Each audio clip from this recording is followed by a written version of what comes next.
Please stand for the Pledge of Allegiance, followed by a moment of silence. I pledge allegiance to the flag of the United States of America and to the republic for which it stands, one nation under God, indivisible, with liberty and justice for all.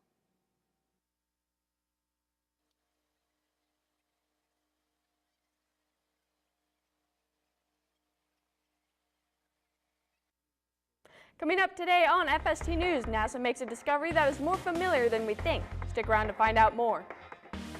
Also, some students on campus have gone above and beyond to make sure their fellow Falcons are supported. Today is Friday, October 14th, 2016.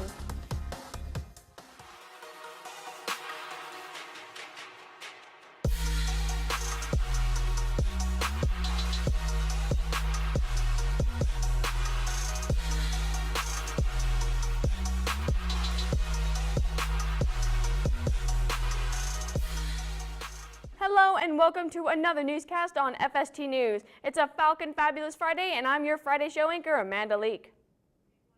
Space, it never fails to surprise us. NASA discovered a new planet that seems to share some qualities with Earth. FST News reporter Lucas Turner shares the full story.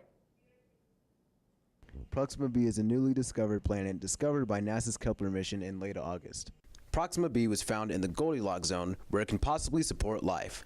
Proxima b was found at about 4.2 light years away from Earth, orbiting a red dwarf star, which is orbiting our solar backyard, and was said to be a rocky planet slightly larger than Earth. It was also stated by NASA that Proxima b is capable of having liquid water on its surface and possible life forms. Despite its size, the planet also has an 11-day orbital period. Nothing is said for sure though, as the planet had just been discovered recently. NASA is not sure whether the planet could be a more gas-filled planet or a more rocky planet, much like Earth. But one thing is for certain, the radiation in the atmosphere is much harsher than Earth's own. With how fast technology is on the rise, it is possible that we could see what this planet looks like in the coming years. This has been Lucas Turner, FST News. There are still no updates on any new information regarding Proxima b, but FST News will keep you updated as soon as any comes. Last night was a big night for one of our sports teams. Last night, the varsity football players faced off against Silverado, and they didn't do so well. They ended up losing 41-7. With playoffs only a few weeks away, the Falcons really need to work hard to do well and go far. Our boys' next game is on Friday the 21st here at Foothill, and it's the game we've all been waiting for, the Foothill versus Basic High School game. It's a game every year, so it's a big game every year, so make arrangements to show up and bring your Falcon pride. The varsity and JV girls soccer teams faced off against Green Valley yesterday, and both matches kept everyone on the edge of their seats. The varsity team started their match first, and they started strong. The girls kept their pace fast and steady, keeping the Gators off their backs. They played a strong defense, not allowing Green Valley to score once in the first half. Varsity player Amber Risheg also scored a goal in the first half, showing that their offense was just as tough as their defense. By the time the second half rolled around, the girls were still dominating. However, they let their defense down a little too much, allowing the Gators to get in one score before the end of the game. When the game ended, the score was a tie, 1-1. Varsity player Casey Welch says that she thought they worked well as a team and that she feels confident about their next game with Silverado High School. We tied 1-1, and I think we all worked really hard, and we tried our best to get the ball up the field and score goals. But I think we worked really well as a team. I think we did good at talking to each other and encouraging each other to give it our all and give 100%, so yeah. The JV girls played next, and they also played a tough game. Our junior varsity players controlled the ball for the majority of the game and kept a fast offense. Player Aubrey Stahl scored a goal for our team. However, it wouldn't be enough to keep them on top. Both teams were tied in the second half, but the Gators snuck in one last goal past our players in the very end. The final score was 2-1 with Green Valley taking the win, but our girls still gave it their all and showed the Gators that we are not an easy school to beat. Our girls played a tough game for sure, and you can catch their next one on Tuesday when our varsity and JV players take on Silverado High School on their turf. Coming up after the break, 2 students at Foothill are making a big difference on and off campus. Find out more later.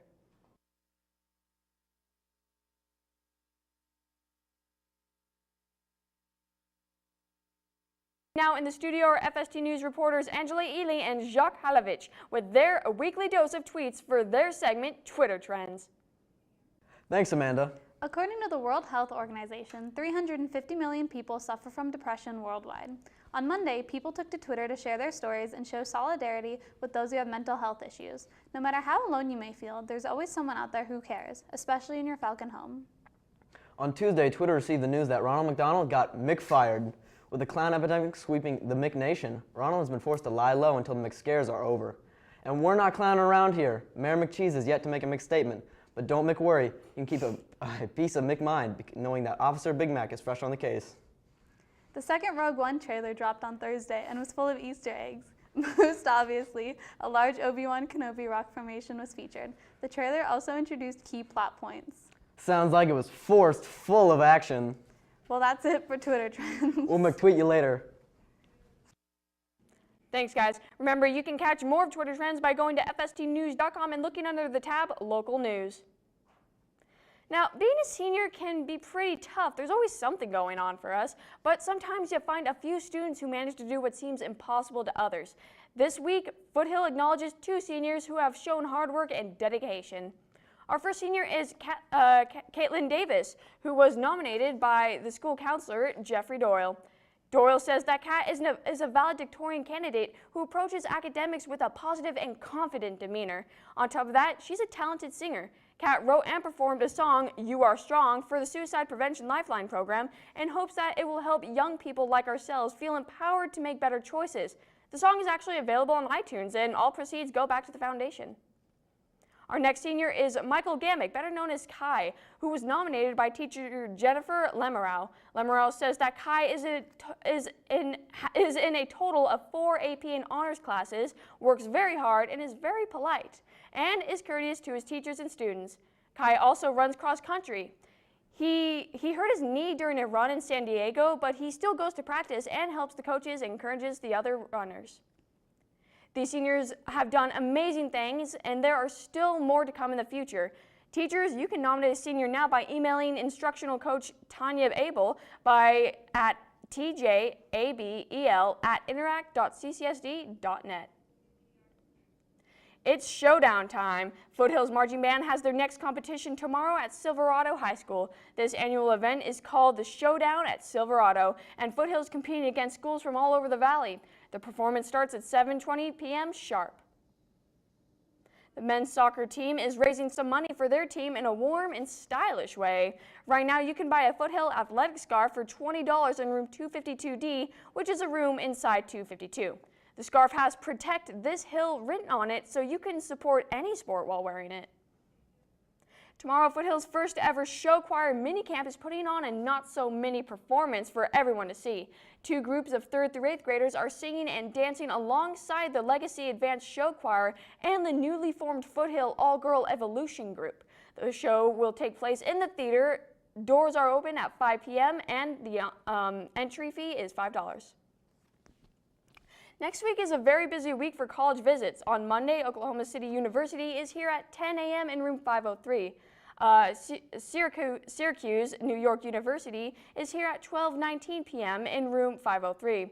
On Tuesday, UNLV is here at 9 a.m. in room 503 to discuss honor courses. The Marines are here the same day during lunch, and the University of Montana is there the same day during first lunch only.